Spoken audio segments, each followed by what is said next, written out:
Do you live in the US and want fast, fresh and tasty meals without the hassle of shopping or all that hard work preparation? Well, don't you worry, as a lazy man, I've got you covered. Try America's #1 meal kit service, HelloFresh, and get yourself fresh, pre-portioned ingredients delivered direct to your door. So why not eat well, stay healthy, and avoid the cost of regular takeout by trying HelloFresh? Just click the link in the description below for a special limited time discount and free shipping as well. Enjoy. Well, the much anticipated FM23 winter transfer update is out, and it seems like the player attribute changes are not quite as dramatic as in previous years. But despite that, we are going to reflect on what we said in the last top three episodes. We're going to see if any of the 9 players we predicted to get a big increase in attributes over those 3 videos did in fact get one in the January winter update. So we're going to have a look at that. We're going to see how many we got right. And of course, this does risk making us look incredibly stupid. So if you're looking forward to it, please do chuck a thumbs up on it. A little fun top 3 episode to start the month. I hope you're enjoying the new update. Let us know what saves you've got going on. But for now, let's go and reflect on the 9 players we said we're going to get an upgrade. We'll start with our first episode, which was the Argentinian edition. On to player number 1. Okay, so number 3 in our first top 3, the Argentinian edition, was Alexis McAllister. Let's have a quick reminder of what I predicted. For me, McAllister, already very good technically, maybe not much of an upgrade there, albeit he did have some standout moments during that World Cup. But mentally and physically, I see him getting an upgrade. Well, by contrast, this is how it looks now. And the truth is, a lot like most of the players that I've had a look at, ones I predicted and ones I didn't through this winter update, it's not been as drastic as we've seen in previous years. And I wonder if FM and SI are learning, because obviously in previous years, we've talked about some of the players that have had massive swings in ability, and then they've ended up not quite reaching it, or they've ended up declining massively back to where they originally were the next time around. So it's a much more modest upgrade, but there are some upgrades for Alexis McAllister here if we have a look. So we can have a look, for example, at first touch, which has been nudged up by 1 on the technical side. On the physical side, I think he's exactly the same, he is. But on the mental side is where we see most of the increase. 1 for anticipation, 2 for bravery, 1 for composure, 1 for concentration, 2 for decisions. So actually, we are starting to see a bit more of what we predicted there. I thought physically he would get a boost as well. Obviously, that I've got a bit wrong. But mentally, he has generally had that increase we expected. So he's the first one. It's a small win, but probably not a completely accurate one. Let's move on to our number 2 from there. That man was Lisandro Martinez. What did we say about him? So if anything, I'm predicting an upgrade to maybe fairly determined, maybe an extra couple of points on that front. Maybe some of those hidden attributes will get a bit of a boost too, because he's proven himself to be professional, determined and work really hard. I can see him getting a boost generally across the board of 1, and maybe a little bit more on the tackling and determination. Well, this is what Lisandro Martinez looks like now, and his upgrade is much more clear to see. First things first, as we predicted, and the one thing I've got spot on here, the personality has changed. It is no longer balanced. His determination is no longer 12. It is 17, and he is a fairly determined player. I'd still say that's perhaps slightly underdoing it, because he is one of the most aggressive centre-halves we've seen in recent Premier League seasons. But he's had the upgrade we predicted. He's more aggressive, he's braver, he anticipates much more, he's quicker, which is something else we said would get a little boost. And I'm just looking across at the technical stats. His tackling's been improved as well. He has had a real upgrade, this guy. Interestingly, his dribbling has been knocked down a tiny bit. His first touch has gone up. But mentally, exactly what we expected has happened. So this one we're going to call a big win. We called it spot on. His positioning's been edged up as well, which, as you know, is my favourite defensive attribute. So really good to see him getting the upgrade he deserves. I think most of us will agree. He's been a revelation for United this season. Let's move on to number 1 note, because we went to the other side of Manchester, didn't we? I've got a feeling I'm going to regret not putting these 2 the other way round. But let's move on to City and Julian Alvarez. What did we say last time? I would argue, based on what we've seen at the World Cup, that he's certainly a lot braver than he gets credit for here. He's certainly a little bit quicker. And I'd argue technically, maybe not in terms of the finishing, but some of the other stuff, he is a little bit more capable as well. So I think he's someone who's going to get a bit of an upgrade, particularly on the technical and physical front. Well, by contrast, this is what he looks like now. And actually, I think I might have called this one pretty well as well. His work rate has had a massive increase, 2 attribute points up. His stamina's gone up by 1. His strength has gone up by 2, which is crucial. His balance, teamwork and vision have also had upgrades. I'm looking on the technical side. His finishing's gone up by 1, which we did say might happen, albeit we didn't expect massive technical increases. But he has had what we predicted. He's had a slight reduction in some of the longer range technical attributes. So his long shots is down by 1 as an example. But if you look at the physical side and the hard work, he has definitely had the increase we expected. So maybe, although McAllister was slightly underwhelming, the top 2 we have definitely got right. Alvarez and Martinez have had pretty good upgrades. So for our first top 3 episode, the Argentina edition, 2 out of 3 is not bad. Let's go and move on to the second week though. That was the general Premier League one with non-English players. Now, I had to leave Garnacho out because he was Argentinian. I felt he might get an upgrade. But we went for 3 out of 5.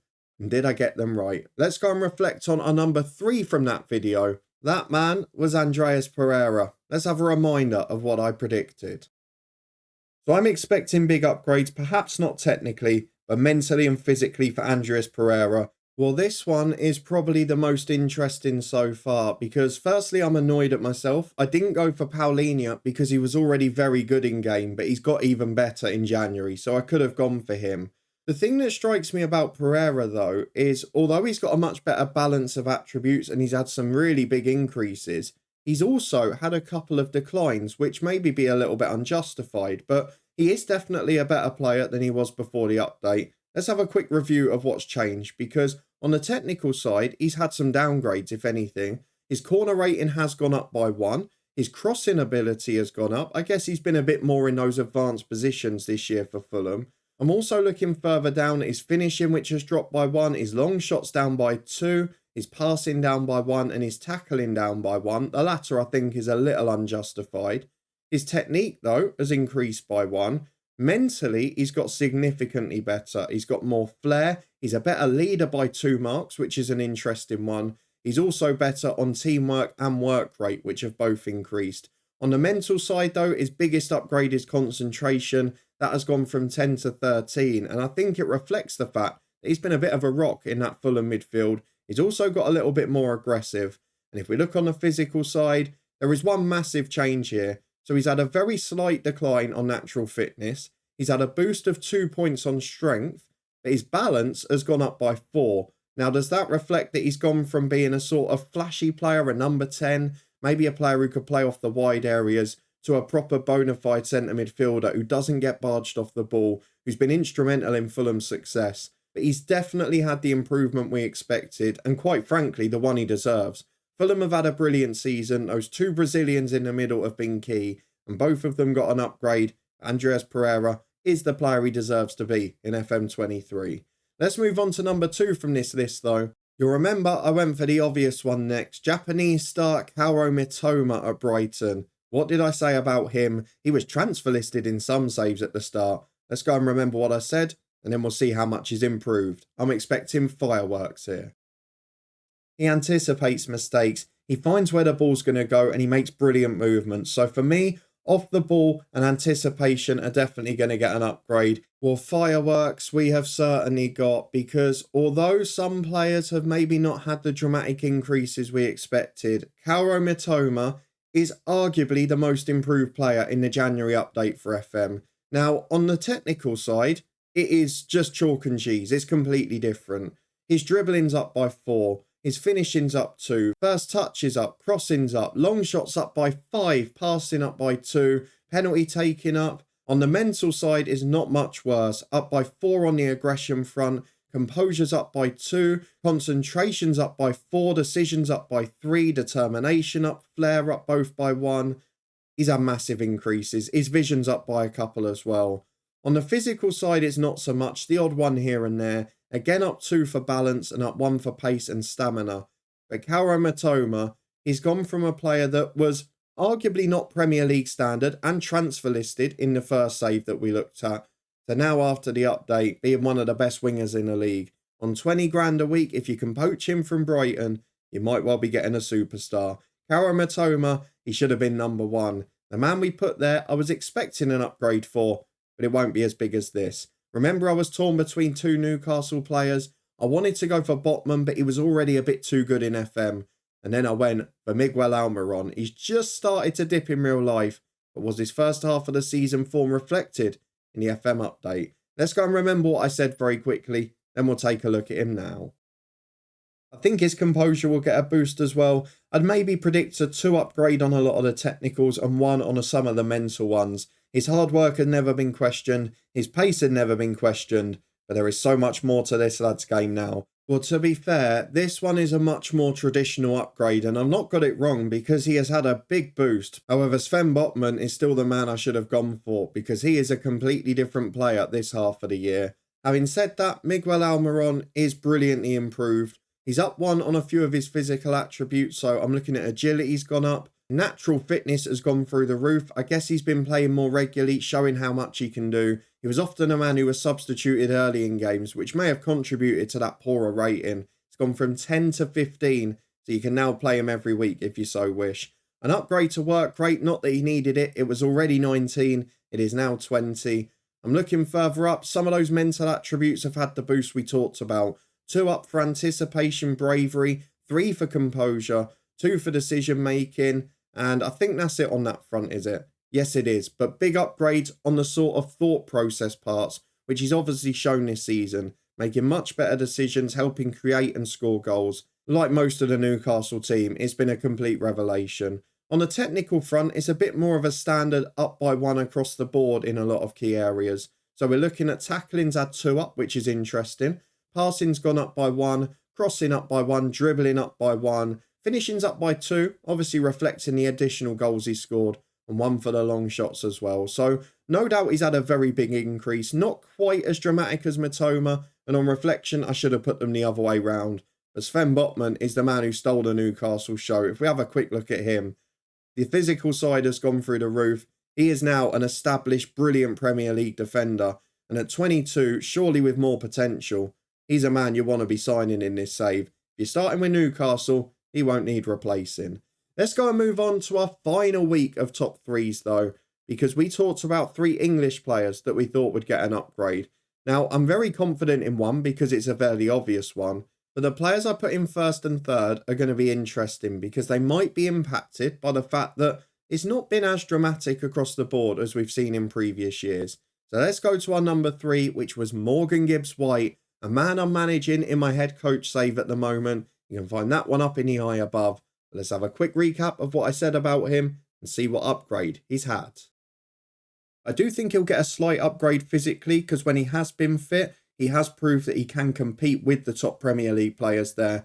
He's also been very good technically, and I can see a few of those attributes getting a little upgrade. Well, a little bit like Alexis McAllister right at the start of this video, and maybe it's a pattern for centre midfielders. Morgan Gibbs-White has had a very subtle upgrade in very particular areas. Now, the first thing we're seeing here is a lot of the wide players are getting big physical upgrades and the centre midfielders aren't. I wonder if that's reflecting something that will help in the match engine or whatever. But there are a few attributes here for Gibbs-White that have had a notable increase. First of all, free kick taking from 8 to 11. Not the only set piece one as well, because corners has gone up by 1, as is his first touch, which is nice to see. So technically, showing that he's got a little bit more quality now. On the mental side, he's had a few more increases. Bravery up by 1, decision making up by 2, something we're noticing a lot in this upgrade. And then further down, positioning up by 2 as well. Maybe reflecting that he's getting into better positions in more attacking areas, and he is playing a bit more of an aggressive role in that Nottingham Forest team. But not had the big upgrade we expected, so I can't call this one a win. He did get a slight increase, so as a number 3, I might have got away with it. Let's move on to my number 2 for the English players though. That was Rico Lewis of Manchester City. We are expecting a hefty boost here. Surely he's going to get one. At 17, we worried they might not make him too good up front. Let's go and see what we said, and now what he looks like. I'd be surprised if any of these attributes don't go up by at least 2. I don't expect to see anything there that's in the 3s, 4s and 5s. And I've got to be honest, in terms of those core attributes, you can't have a Premier League fullback who's playing for a side and defending well one-on-one every week and have him in the tackling rating of 10. Well, the first bit of news for Rico Lewis, despite Cancelo being sold, is that he's not made it into the senior City team. However, he has had upgrades. Now, it's not quite as dramatic on the face of it because we do know that he's 17 years of age. He'll probably grow into his potential very quickly with game time. But they've kept it quite modest here. Not much on the physical front at all. On the mental front, there are a few notable increases. Bravery up by at least 3. Composure up by the same amount. And of course, we've seen that quite a lot. The decision-making attributes getting upgrades. He's had an increase in his leadership, his off the ball. These ones are a bit more modest though. And then technically, you're definitely seeing a few. Particularly the defensive ones. The tackling is up and the technique's up one as well. But it's maybe not the big, massive overhaul we expected. But at 17, perhaps you've got to be careful with that. I had a look at Garnacho from United as well. One who I wanted to put in but didn't really fit in the 3 episodes. And it has been modest in many areas. So it seems like they're trying to protect the potential as well, so they don't just end up becoming ridiculously good. So Rico Lewis had an upgrade, maybe not the superstardom we expected. This one is the one that interests me the most though. Marcus Rashford had been kept quite good in game. Has he got the upgrade to reflect what has been world-class form? Or will it just be considered form by SI? Let's go and have a look at what I said, and now what Marcus Rashford looks like. But there's no doubting in the January update, he is going to be that one in the Premier League where you look at him after the window and you go, wow. Because what else is going to happen is he's probably going to be listed as natural through the middle as well. Well, we're perhaps going to finish here with the most underwhelming one for a player that has had upgrades and in some of the areas we predicted, but has perhaps not become that world-class player that his form would predict. So maybe SI saying, actually, you're going to have to do a bit more for a bit longer. Or maybe his potential's been increased slightly and he'll maybe reach it easier. But if we look at his attributes across the board, he's actually had a decrease for corner taking, mainly because I guess he's in the box trying to get on the end of it now. And that has been reflected in the heading and jumping attributes. Heading up by 4 to 10, jumping up by 2 to 10. Makes sense. He wins a few headers. He's 6'1". He can be good in the air. So I understand why he's had those increases. On the technical side, nothing else has changed whatsoever. So no big increases there. The mental and physical sides, though, are where Marcus Rashford comes into his own. If we have a look at the physical side first, we've mentioned jumping, stamina and strength both up to 15, an increase of 1 and 2 respectively. And on the mental side of things, perhaps a slight surprise that he's had a reduction in anticipation by 1, but increases to bravery and concentration, decision making up by 1 as well, determination likewise, and up to 16 for off-the-ball movement, something that has become a hallmark of his game this year. It's a part of the game Erik ten Hag has really worked on with him, and it is definitely paying dividends in FM. The biggest increase, though, across the whole board is work rate. Up by 3, leading the line for United, closing down defenders, part of a much higher pressing team now at Manchester United too, and that has been reflected in his FM upgrade. Maybe not the dramatic increase we were expecting, but I'm almost pleased in a way that they haven't just given dramatic upgrades for form. Matoma aside, who was probably underrated in game, we haven't really seen that too much. So Rashford gets a slight increase. It's a decent way to finish. All of the 9 players I predicted got an increase. That's the important thing. Some of them a bit more dramatic than others, but overall, I'm saying my predictions were pretty good. So that was our fun little look back at the 9 players we predicted for upgrades in our last 3 top videos. Let me know which ones surprised you, which ones you thought would maybe get a bit more as well. And if you enjoyed this quick look back, then please do put a thumbs up on it. Subscribe for daily content from 2 long-term FM23 stories. Both our head coach and Builder Nation saves can be found up in the eye above. If you've not seen them yet this year, do give them a go. It's much appreciated. You can also find links up there to the Twitch channel, the blog series, and the football podcast. And if you're in the US, check out the link in the description below. You can give HelloFresh a try with a big discount using the link. And of course, it helps support the channel too. But a massive thank you for watching, for joining me for another fun Sunday top 3. Back to normal service tomorrow. I hope to see you there. But in the meantime, enjoy the new update, and I hope your save's going well.